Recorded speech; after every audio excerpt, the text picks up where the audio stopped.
On the day in question, I'd fought with my son in the morning, and he had left the house in a rage. My wife and I were enjoying some peace and quiet in the kitchen, while our daughter napped in our bedroom. And then my daughter began crying. Any parent who has young children can tell you get used to your child's cries, and you can tell after a while what they need.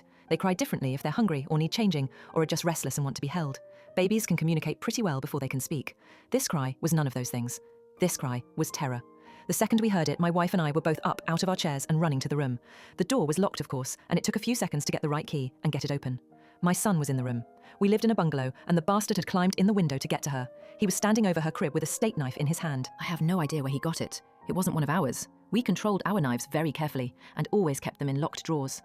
I think he may have stolen it from one of our neighbours' houses. He had broken her skin twice already, once in the belly area and once on her arm. I could see blood running down. When I entered the room, he was dragging the back of the knife down her face, not cutting, almost tickling her with it, teasing her while she screamed. He looked up at us and smiled. Before I knew what I was doing, I was already moving, running to put myself between them. I didn't think about it, I just moved instinctively. Even with that, my wife got there faster. It was like a movie on fast forward.